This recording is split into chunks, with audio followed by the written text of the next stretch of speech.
Shows there. What's going on? Monday morning. Waiting for my foreman to show up.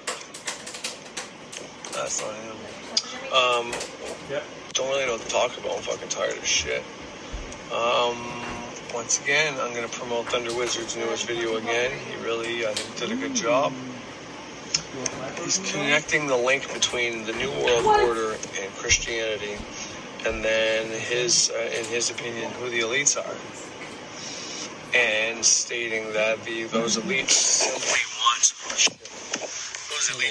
want to make money. They're not necessarily into baby shit.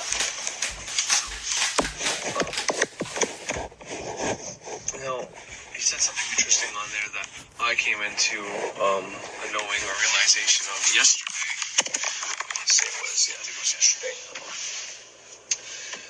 So I get intrigued by Lilith, being Adam's first wife, that story. I like learning about that mythology. It's not going to do much for me, but I still like learning about that mythology. I still like hearing about it. I still like learning about it. I still like, whatever. But, all that's to say that, Lilith has gotten a lot of projection onto her as this evil, baby-eating person. And there's a lot of reference to Hillary Clinton, who likes to eat babies and stuff like that. And Lilith has been this demon who goes around taking people's babies. So there is something, I think, archetypal about a woman in power who, if she is an evil person, an evil entity, she tends to, instead of being the nurturing mother figure, she tends to be the opposite. She hates motherhood to the point where she takes babies. Now, the mythology behind Lilith harming women, making them miscarry, or killing their babies, crib death, SIDS, that was attributed to Lilith as well.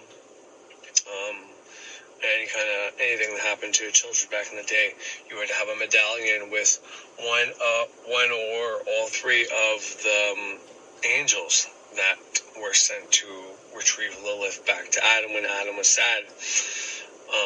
Now this became a whole movement for women, and rightfully so. I think women's movements are very important for them to recapture, to further strength, and women are strong. I mean, there's so many ways that I could prove that women, if they were to do magic, they're going to be strong, And if you were to ask me, well, if I wanted to manifest, Corey, what would be the best way to manifest stuff? Well, I'd say going the sigil magic route is probably the best way to implant a suggestion in your subconscious mind without doing any of the ritual, the garb, all that. Between that and reject, banish, deny, I think would be the two most. You put those two practices together and you can do something pretty awesome.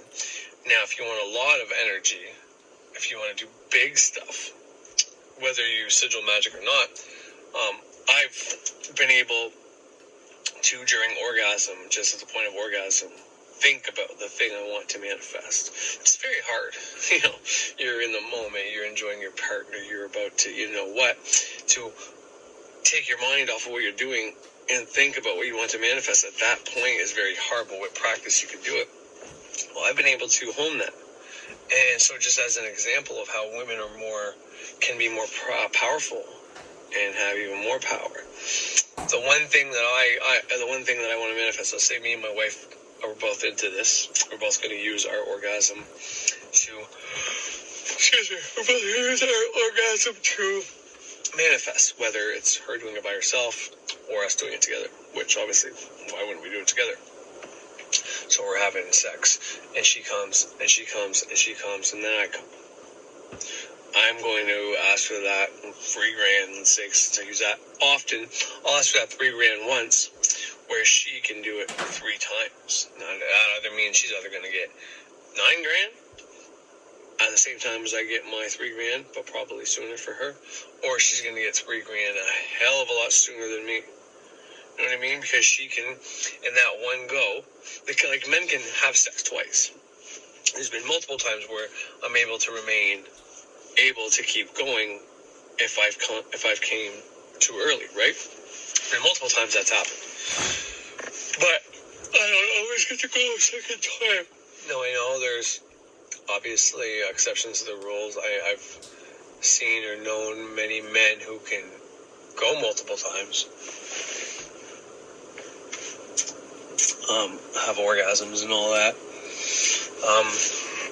during sex, multiple times while they're having sex, but for the majority of men, we have this big wave come over us, and then whenever it's done, it crashes, and it's hard to get that energy back up, you know what I mean? And if it does, I think it's something like somewhere between 20 to 30 minutes for a man to be able to do it again, the average man, not like men who have been training in, whether it's pornography or just different sexual practices or sexual exercises or whatever the case is. But that's just one example of how women could easily be more powerful than men by using their sexual energy to be able to, manifest. And by manifest, you can banish things out of your life, bring things into your life, by simply just every time you go to have either sex or orgasm, sigils are a good way to do it, because if you start out, it's going to be a long fucking day, man. Oh, shit. Can't wait till 9 o'clock happens and I can go get an energy drink, which I shouldn't, but I don't have my stuff that I usually use to sustain my energy. While once I start working, I kind of run off my own energy of working, right? Getting thrown in the mix and task after task and accomplishing something. Sometimes to get there, though, if your eyes aren't staying awake, it's like you're too relaxed and all that. I can concentrate on breathing and do sympathetic breathing exercises to put me in the sympathetic nervous system. But, sometimes it's just easier to buy an energy drink. I'm not going to lie. But you could do that. There's many ways to do it. Anyways. But yeah, once I get on task and I get moving, I don't want to eat. I don't want to do anything. I want to just get the job done. But I feel off that energy. Not only that, the reason I'm recording right now is another reason is because it gives me energy when I record. Sometimes I get caught up in this and I get excited when I start getting on something. I'm talking about whatever I'm talking about right now, but eventually I'm going to go somewhere with it and it's going to excite me to go there, and then ideas are going to flow to me that I'm going to say to you, and that's going to excite me, and it snowballs. So I was like, stop yawning long enough to do it. But anyway, nonetheless. Holy fuck, where was I last? But yeah, so to just use sexual energy, sigils are a good way to start, because if you can't get off your mind or get out of your mind what you're doing with your partner and all that, or, the very act of thinking of something stops you from actually orgasming and all that, which is actually good too. The more you can focus your energy on what you want, to the point where you're about to, and if it stops you, and then you make it back up there, and you're about to, and you stop it, and you're about to, you stop it. It might be more akin to what a woman does, maybe. You're elevating that energy to such a point where, you got all your focus and attention on it. Obviously, the subconscious or the unconscious is right there with you about to, because if you have sex, you're gonna, for a man, you're eventually going to expel your semen after a certain amount of time. You know that. Do you control that? Not necessarily. With practice, you can use techniques to slow that process down, or not have it at all, right? With practice, you can do anything. But for the most part, it's not something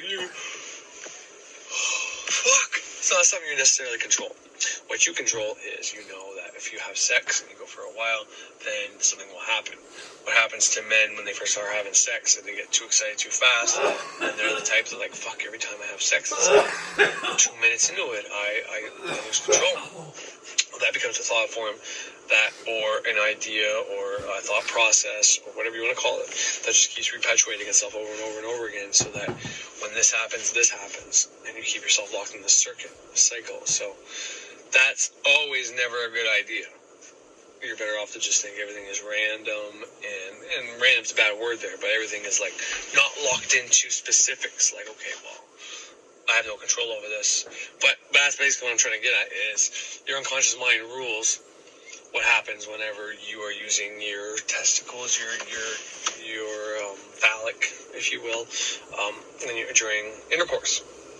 After using it for a certain amount of time, you expel discharge. But the discharge that comes out, you having an orgasm, basically, that semen it's not something you control. You didn't allow everything in your body to do whatever it has to do for that to happen.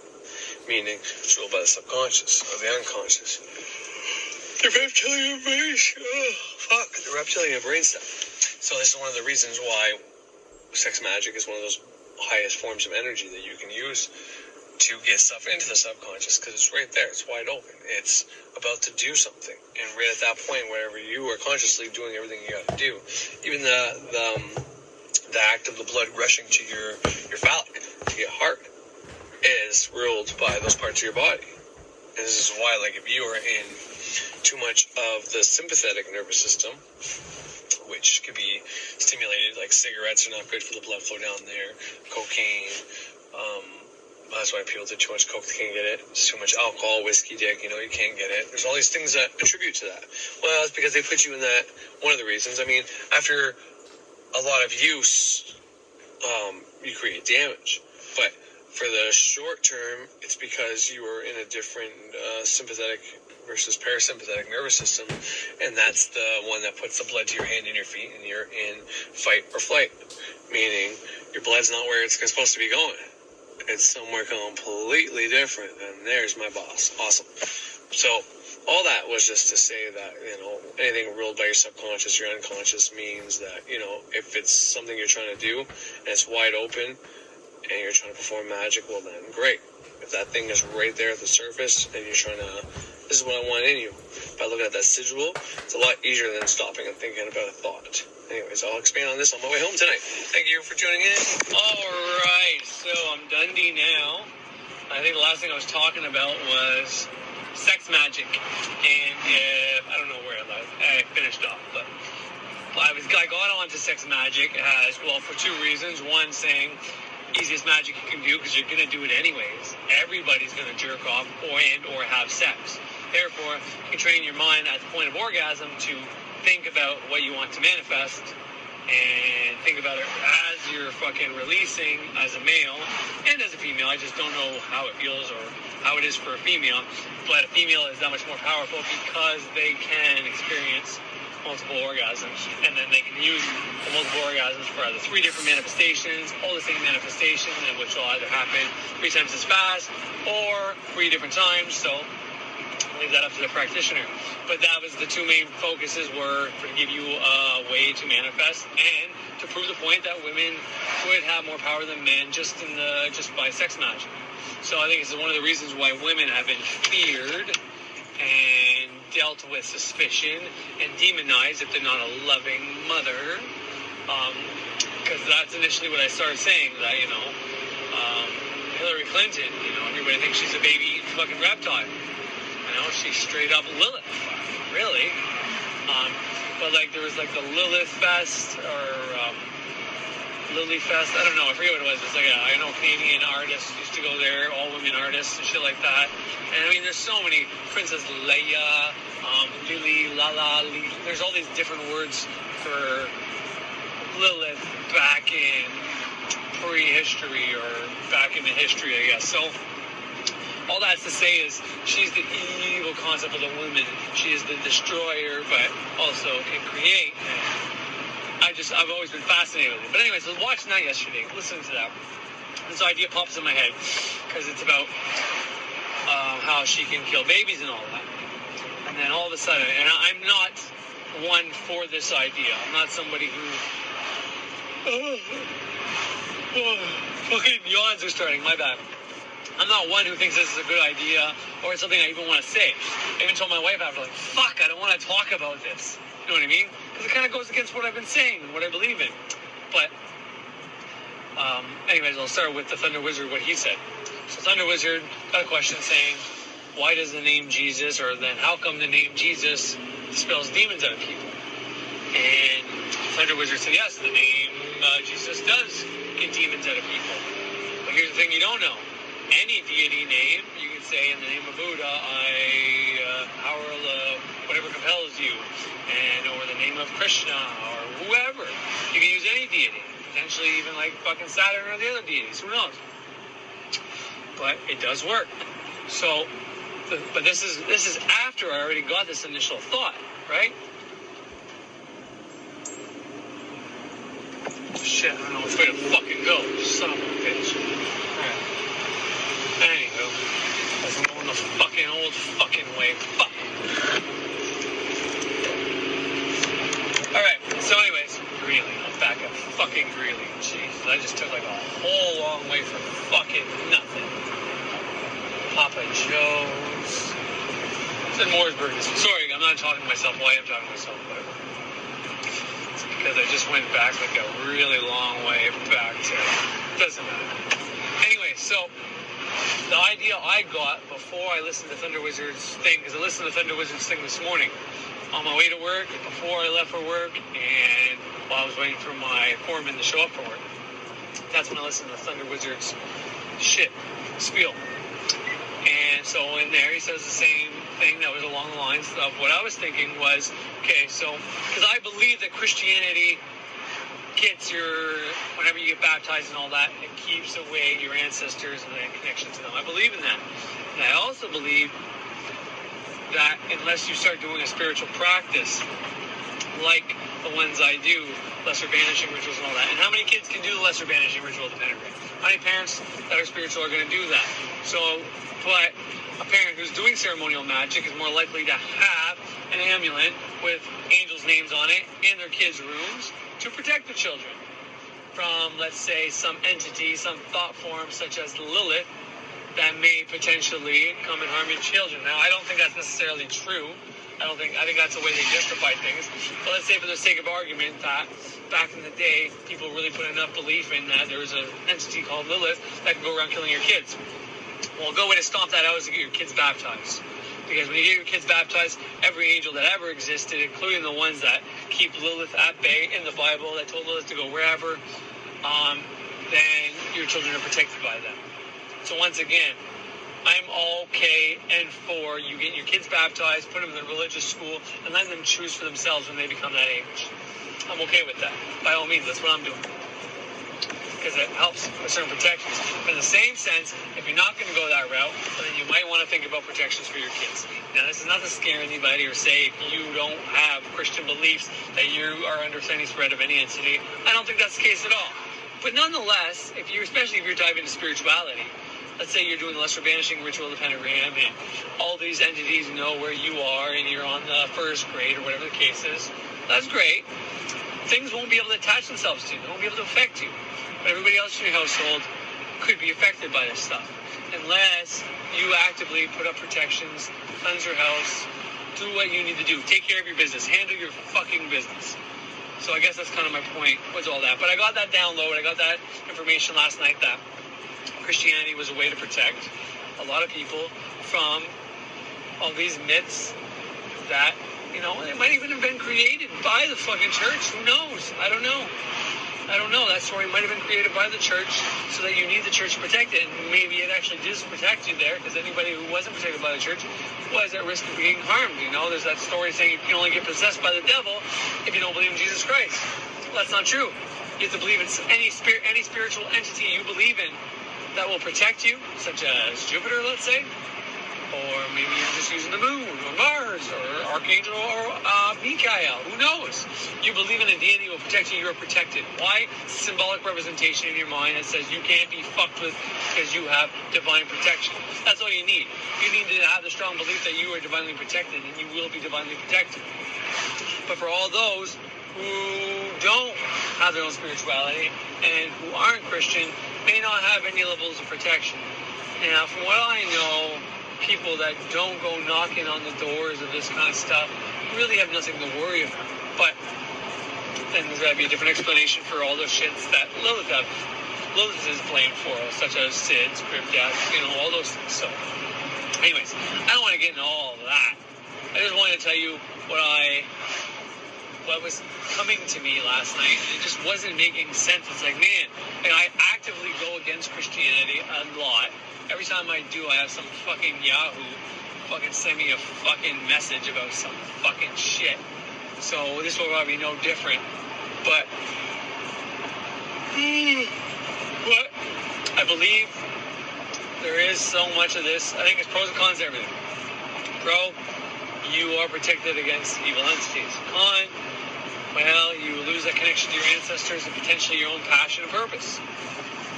Because now you're following Christ and trying not to be a sinner when sometimes you gotta make mistakes to find your right path to get on your purpose.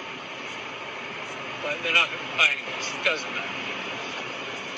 Alright, back home now, showered all day. Alright, back home, showered now. I'm having kind of an off day there. Started to try to say something, and then my boss pulled up, and then on the way home I was having some issues, so started getting into Lilith, Christianity, and then I didn't really word much of what I just said properly. You know, I didn't want to, and I listened to it, and that's how I kind of know, like, I didn't say it right. I'll still keep it on here, because maybe it'll help somebody, and maybe it'll make people send me comments that are just ridiculous, who knows, but because the way I stated, it wasn't like, the way I got received the information was kind of like when, because like Thunder Wizards where I got that info of when you get baptized, and he was a story about this guy in Ireland, I think it was Ireland, was cutting on all these trees, and he had to get the church to come because he was pagan technically, but he was gonna, you know, pretend to be Catholic or just go along with being Catholic and just keep his beliefs, but just on paper be Catholic, so he could maintain his business, right? And he had a dream that night after the Catholics came and holy watered his yard and were planning down to cut his trees and all that, and his ancestors said, why are you getting rid of us? Why are you cutting away from us? And he said, I'm not, I love you guys. Why would I do that? And he's like, well, and basically that's what was insinuated, is that when Catholic priests come, baptized with holy water, it breaks that line of the ancestors. But in the same sense, what I was saying was, if there is old fairy tales and mythologies, scary stories about Lilith, who is a woman who can come and make your wife miscarry or make you miscarry if you're a woman, and or lose a child, you know, to anybody out there who's listening to me who's lost a child, my condolences, and I'm very sorry, and I hope this is not, hope you don't take any of this the wrong way. That's not what I'm trying to say. I think undoubtedly they created stories like that as a way to explain when these things happen. But knowing what I know about thought forms and how when people believe in something very strongly and or put enough energy into a thought, a form of a thought, basically, an idea, it can gain form, even though we may not see it. So there could be undoubtedly a thought form named Lilith who was going around doing that in that time. Now in this time, most people don't know about that information unless they actively go looking for it. And that's kind of what I want to talk about. And it kind of ties into what I was talking about with the healing magic, that we have this magnetic field around our body that can protect us from everything if we let it, if we allow it to. However, if we allow other things in that magnetic field, or our vibration, our frequency, whatever you want to call it, that would make your magnetic field, your heart pump at a slower rate, whatever would affect that field to be not as strong, whether it's an actual physical cold or flu, or it's you being in heartbreak or depression, just not caring, like, I don't care if I die kind of feeling, and not in the heroic way, like, I'll take one for the team, you know, not in that kind of strong, sacrificing way, but I mean in the way of, like, I don't care if I die, I hope I kind of die, and shit like that. Well, then you allow things in.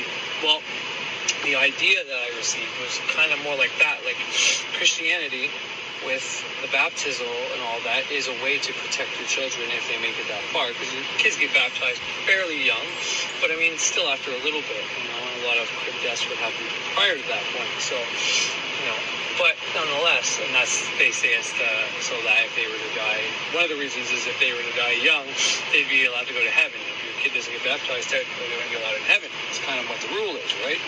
But I received the information yesterday, of that is there to protect people. It was one of the ways that it was to protect you against entities such as Lilith or any other dark evil entity that may have done that. However, the same way Satan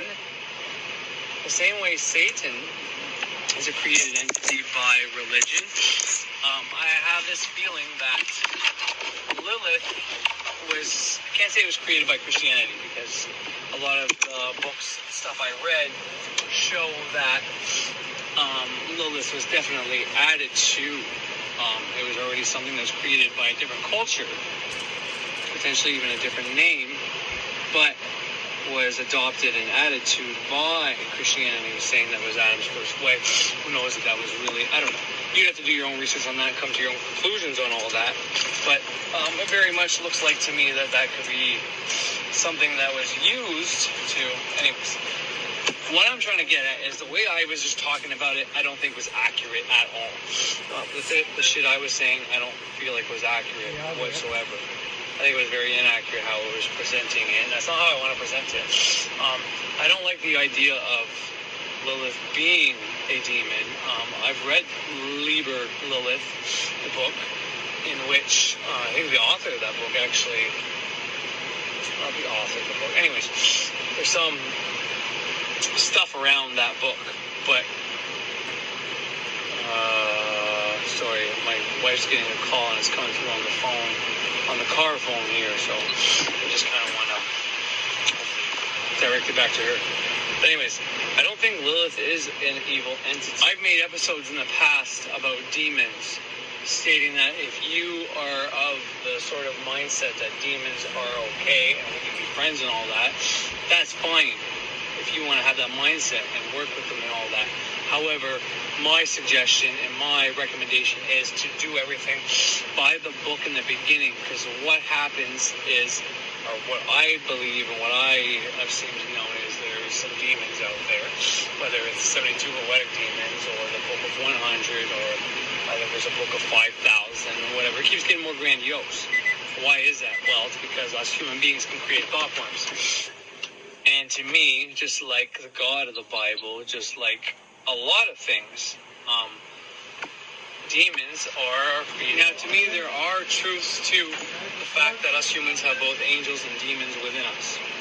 I think that's absolutely phenomenally, but I think that's completely accurate. But I think like Lilith, like Satan, like Lucifer, all these things were either already an evil entity and then was readopted by Christianity and just made to fill that role of the opposition.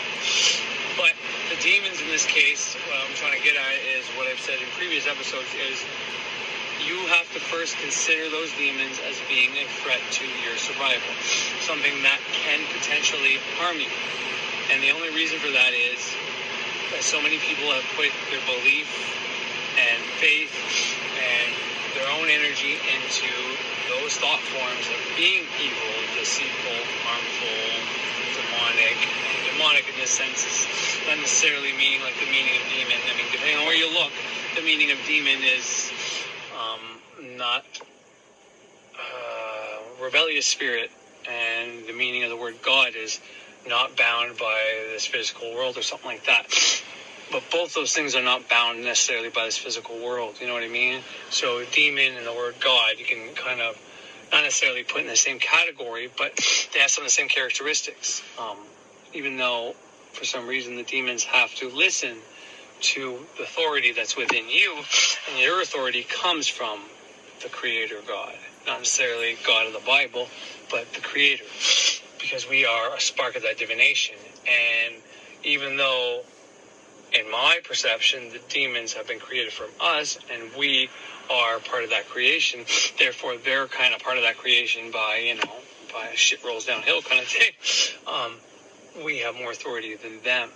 Problem lies is when the practitioner thinks the demons, if you start working with demons, but you think this demon can fuck you up, well, it's going to fuck you up. If you start working with this demon and you think there's nothing to fear, yet everybody who's come before you has used protection and everything until they got to know these demons and did everything by the book, and you go and you decide to not follow the rules and just say, it's okay, I invite you in, I want to give you love and all this. And it's like, well, this has been a programmed spirit or demon or thought form or egregore, whatever you want to call it.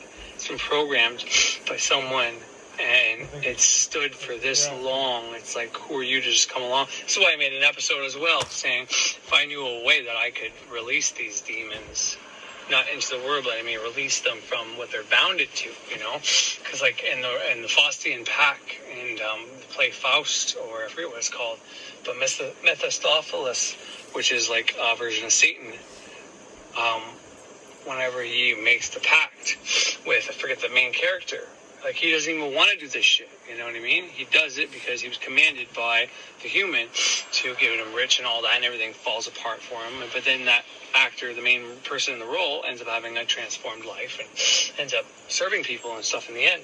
But nonetheless, prior to that, Mephistopheles, who was the bad guy, the demon, the devil, didn't want to do any of that shit. It's like, you called on me, I was just fine doing my thing, you know what I mean? So what I'm trying to get at here is the way I explained Lilith and all that if you baptize your kids, then you're protected from it. If you don't baptize your kids, that you should have a medallion in the room. I don't think any of that really stands, because if you don't invite that shit in, then you don't have to worry about that shit.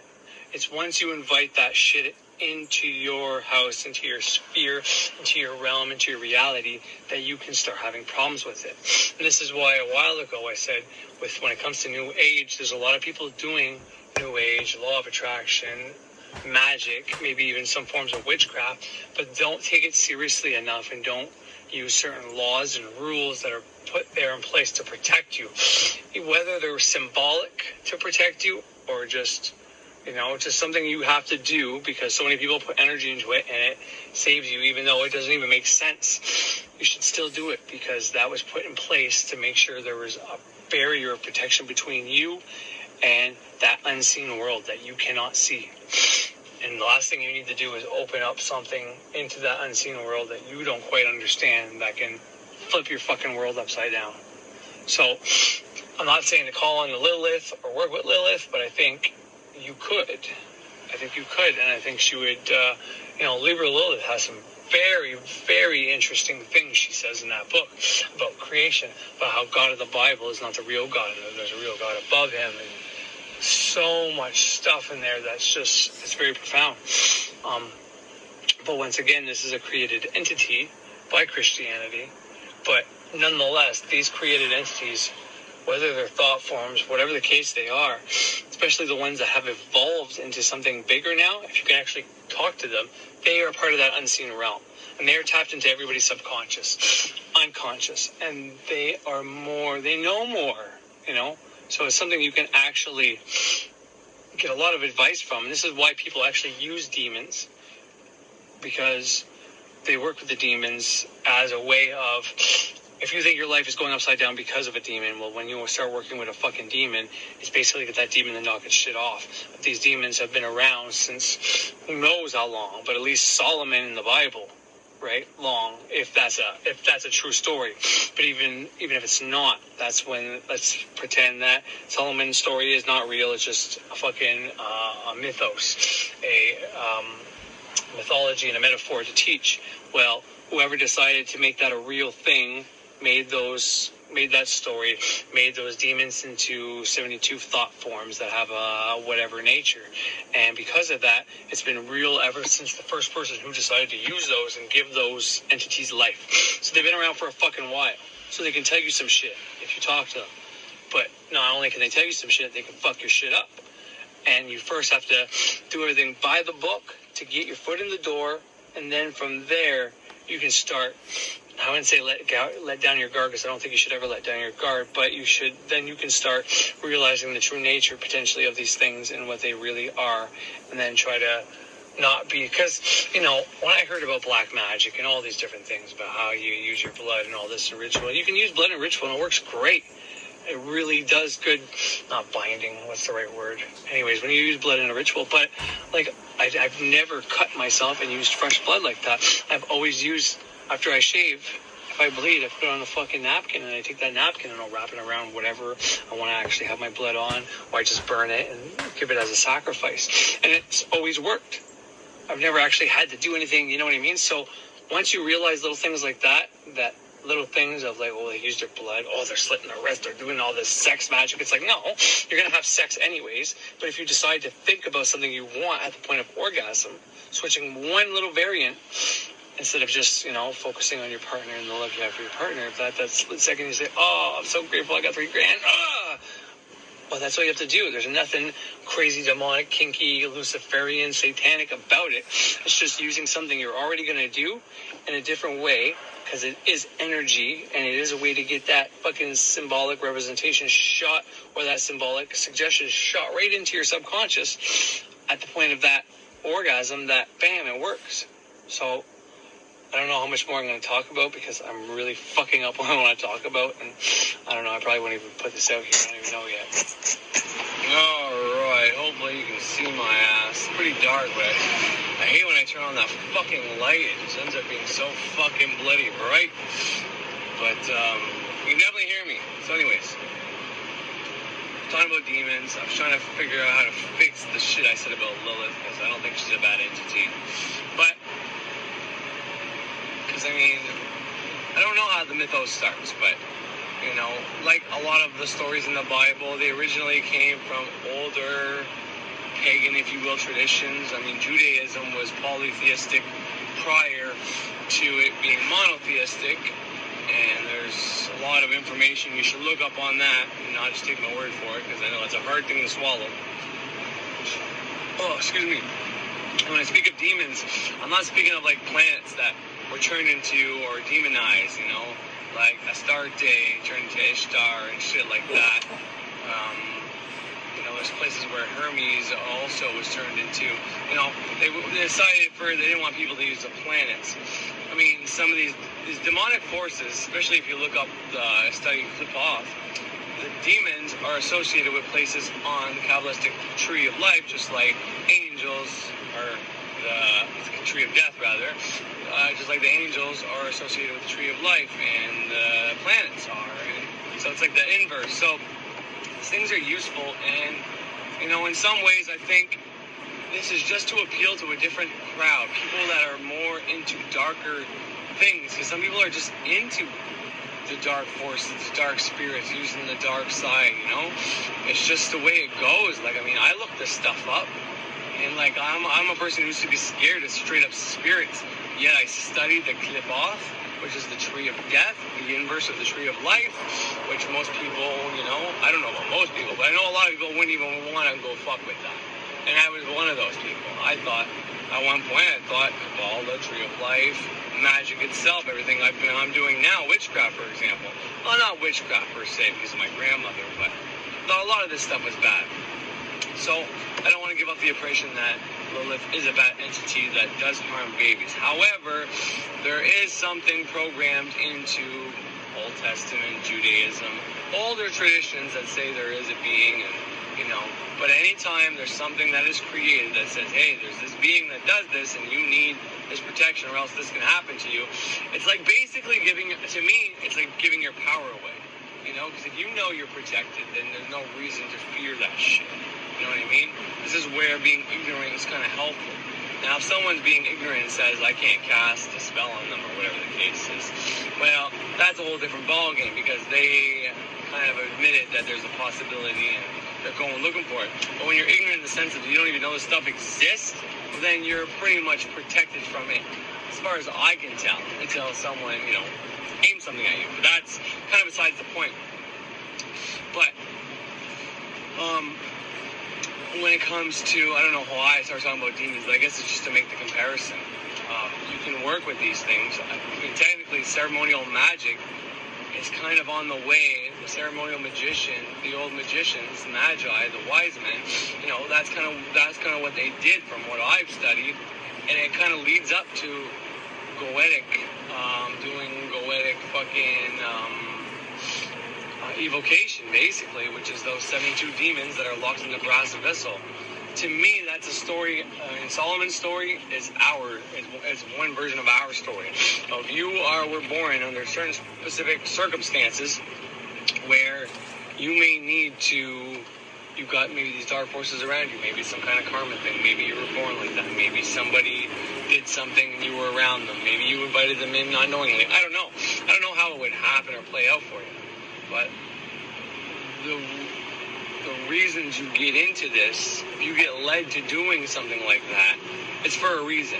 And basically it's because maybe these things are loose within you, or you've opened it up somehow, and you need to get them at bay. Because these are, quote-unquote, spirits or thought forms, or some type of energy / entity that, can do harm if left unchecked. That doesn't mean that I think the true nature of them are evil, but I think after people for so many years have only thought about them in negativity, evil, harmful ways, that it's inevitable for these things to have an intention right off the initial hop, if you will, to be anything other than what everybody says they are. You know what I mean? I am whatever you say I am. If I wasn't, then why would you say I am? Kind of thing, right? That kind of deal. So, that's quote Eminem, but I don't know. I don't think the planets are demons, first of all. I think that was just whatever. I think there's a lot of demons out there that are just actually deities. And if you go down this path, then you have to figure out what's deities, what's demons, what are the do's and don'ts. You got to do everything correct. You know, you got to fast. You got to abstain from sex so your energy is as good as it can be. You got to do the lesser banishing ritual of the pentagram, the middle pillar, so that you have the archangels with you, so you have that energy within you. Potentially even, the lesser banishing of the hexagram. You're going to want to invoke the watchtower. You're going to want all this shit. And that's why these are steps to get there. Now, these demons, if you want, let's say you start working with them in a fucked up way, like, I want this, I want that, what can I trade with you to do it? I'm not saying that's not possible. That's probably absolutely possible. But you're basically doing something with an entity that people have this view and potentially programming, made this thought form, this possibility that you can do that, but the thing's going to fuck up your life. So instead of doing that, if you studied a little bit longer and decide not to be so impatient, you can straight up create your own thought form to go get you the knowledge that you seek. Because you can ask these demons, like I said, they're part of this unseen realm. This unseen realm that is created, that's behind the scenes that we can't see. But these are some of the doorways into that unseen realm. Maybe people are born with the ability to see thought forms and see spirits and all that. I mean, I'm not against that. I'm not mad at that. I think that's definitely a fucking possibility. I mean, how can it not be? But I think for the majority of people, if you want to tap into that realm, this is one way of going about it.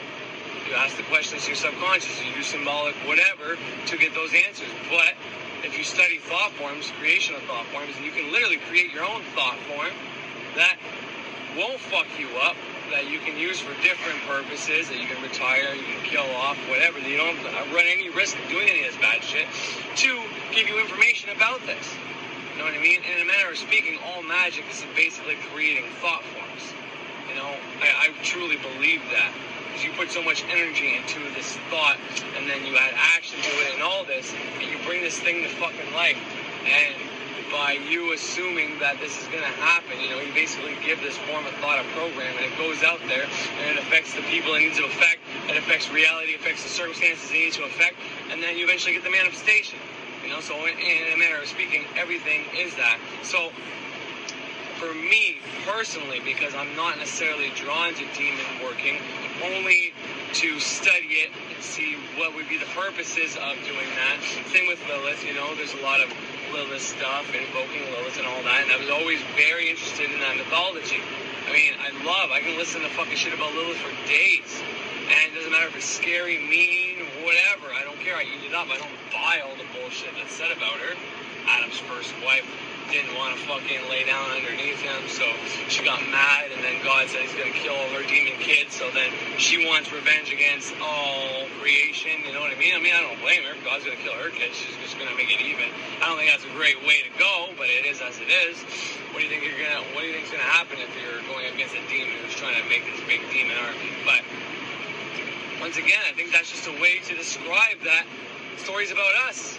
We create these evil thought forms. We ain't put enough energy into hate or misery or jealousy or any of these things, you know, and we wish something terrible on a person, then we basically, I'm going to have to turn this on, then we basically can create that thought form, and now it's alive, and it exists, and it can harm people, you know?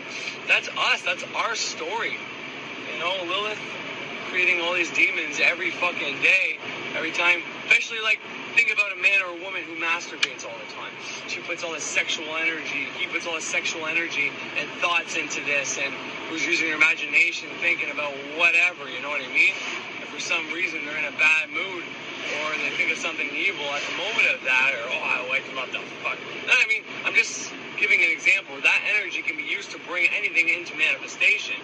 So if you're not careful with your mind, then yeah, there could be a lot of evil thought forms that are created out there. When people don't know that they have this power or they can create stuff on this level, then these things are just thought forms out there starving for energy that have to get energy some way, and everybody knows the two forms of energy, love or hate, so I don't know. Anyways, that's just a lot of speculation on my part. Anyways, I don't know if I'm going to put this video out. It's a really weird, strange video. I don't even know what to title this bitch, but a couple of things I want to talk about. So I've been doing a lot of, I always do a lot of magic. I do a lot of magic for a lot of different things. It doesn't really matter. But my wife, her transformation is happening before my eyes without even studying, okay? She is more positive. She's spewing my little quotes that I spew at her all the time, like, without fail. It's just amazing, you know? The way she kind of believes the stuff that I believe without even doing the study, just from me playing the background or believing in it so long, you know, or being against it for so long for whatever reason, and now being on its side. It's just, it's incredible. But anyways, because of that, things are happening so much faster for us. I got many examples I could bring up of things that have happened recently, like manifestations, but I mean, just this morning she called me and said, guess what? We've been doing your credit card so good for so long that they just offered us a $2,000 limit. Now I know that's money that's to be paid back and all that, don't get me wrong, it's not a great thing, but it's something that, you know, I asked for, you know, the ability to be able to fix my credit and all that, have a higher limit and all this. So it's just manifestation nonetheless. These things just keep happening for me. Like, without a shadow of a doubt, I have no doubts in my mind why, and, you know, we're less and less do me and my wife have to worry about money, okay? Less and less money ever an issue. Like right now, for example, that credit card that's now at $2,000, it's a $500 limit, and it was just a way to get my credit. And it's not one of those prepaid ones. It's one of the ones that actually have the money on there. Well, I mean, right now I have 300 and some available to pull out. I mean, my wife got paid last week. I got paid last Friday, and we paid a bunch of our bills. And all the money from our pays is basically gone, but we still have money in the bank. You know, we are becoming more mature, more able to hold on to money. Is all I'm saying. We're both. You know, and it's a beautiful thing, and I think it has everything to do with our mindsets and the way we go about this stuff. Alright, so last time I left was talking about me and my wife's mindset, and, you know, I've been asking for financial security for a while, financial balance, financial abundance, and, you know, it happens. So when I tell everybody that I've been doing candles non-stop probably for the last 3 years, every night I write something on that candle. And I mean, generally speaking, I've said this before, when it comes to Venus and Jupiter, depending on the moon phases in a vanishing state, whenever it comes to Jupiter and Venus, if I am currently having money issues, or I don't Well, if it's banishing, if it's the waning phase, then I will banish my poverty. And if it's waxing, then I will invoke prosperity, as in financial prosperity. And I mean, all these things are just lining up. Is this a candle I did a few days ago? I don't know, maybe. Is this a candle I did a year ago? I don't know, maybe. You know what I mean? It doesn't really fucking matter, because what I do know is I've been doing these candles, and there's no shortage of me asking for financial abundance, financial prosperity, financial security, financial currency via monetary, promissory notes, whatever, blah, blah, blah. Every name I know for money, I fucking throw it in there. And, you know, these things just happen. Like, $2,000 is credit. Don't get me wrong, credit's not great, but we are going to be going to reevaluate and bring our interest rate down on our mortgage. So as much as $2,000 of credit seems like a bad idea because you're going to piss it away, it's like, no, it's actually a good sign, because my credit score is at a phenomenal spot right now, and so is hers, and this is proof of that. And the more credit we have that we use smartly, always having like 30% of it gone, and always using 70% and then paying it back, and always having like a 30% ratio. I forget exactly how they explained it to me after bankruptcy.